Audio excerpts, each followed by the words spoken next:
एक छोटे से शहर के किनारे एक पुराना लेकिन बड़ा घर था। उस घर में रहते थे रामप्रसाद और सावित्री, उनके 3 बेटे और 2 बेटियां। घर बहुत अमीर नहीं था, लेकिन उसमें प्यार और अपनापन भरा हुआ था।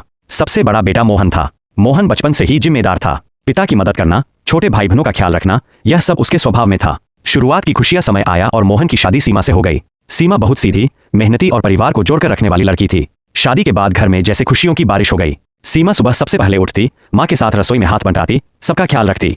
धीरे धीरे वह इस घर की बेटी बन गई। कुछ साल तक सब कुछ बहुत अच्छा चलता रहा। फिर समय आया जब दूसरी बेटी की शादी हुई। घर में फिर से शहनाइयां बजीं। कुछ महीनों बाद दूसरे बेटे सुरेश, वही इस घर की असली ताकत था। आखिरी मिलन एक दिन पिता बीमार हो गए। खबर सुनकर मोहन तुरंत घर पहुंचा। उसे देखकर माँ की आंखों में आंसू आ गए। माँ ने कांपते हुए हाथों से उसका हाथ पकड़ा और रोते हुए कहा, 2 साल बाद एक बेटा भी हुआ। मोहन की दुनिया पूरी हो गई। वह दिन रात मेहनत करता ताकि उसके बच्चे और पूरा परिवार खुश रह सके।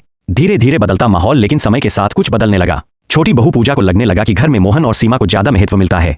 धीरे धीरे उसने छोटी छोटी बातें माँ के कानों में डालनी शुरू कर दी। मां जी, बड़े भैया तो हर फैसले में खुद ही बोलते हैं। सीमा भाभी घर के काम दिखावे के लिए करती है। धीरे धीरे घर की बातें बदलने लगीं। अगर घर में कोई चीज गायब होती, नजर मोहन के कमरे की तरफ जाती। अगर खर्च ज्यादा हो जाता, कहा जाता बड़े वाले घर में ज्यादा खर्च हो रहा होगा। चुपचाप सहता बड़ा बेटा मोहन सब समझता था। सीमा भी सब महसूस करती थी, लेकिन दोनों चुप रहते। रात को जब सब सो जाते, सीमा की आंखों में आंसू होते। एक रात उसने धीमे से पूछा, मोहन, क्या हम सच में सबकी नजरों में गलत हो गए हैं? मोहन ने कुछ देर आसमान की तरफ देखा और कहा, नहीं सीमा, हम गलत नहीं हैं। बस लोगों की नजरें बदल गई है।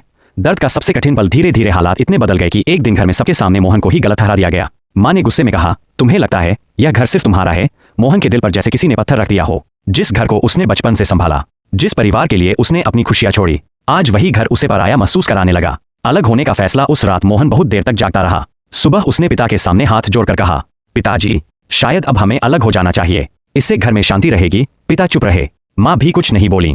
मोहन और सीमा अपने दोनों बच्चों के साथ चुपचाप घर छोड़कर चले गए। समय का सच कुछ साल बीत गए। मोहन ने मेहनत करके छोटा सा कारोबार शुरू किया। धीरे धीरे उसका काम बढ़ने लगा। उसकी जिंदगी फिर से संभलने लगी। लेकिन उधर घर में हालात बदल गए। झगड़े बढ़ने लगे। छोटे छोटे मुद्दों पर घर टूटने लगा। तब सबको एहसास हुआ कि जिस बेटे को उन्होंने दूर कर दिया, वही इस घर की असली ताकत था। आखिरी मिलन एक दिन पिता बीमार हो गए। खबर सुनकर मोहन तुरंत घर पहुंचा। उसे देखकर माँ की आंखों में आंसू आ गए। माँ ने कांपते हुए हाथों से उसका हाथ पकड़ा और रोते हुए कहा, बेटा, हमसे गलती हो गई, हम तुम्हें समझ नहीं पाए। मोहन की आंखें भी भर आईं। उसने माँ के आंसू पोंछे और कहा, माँ, बेटे माँ बाप से नाराज नहीं होते, बस दूर हो जाते हैं।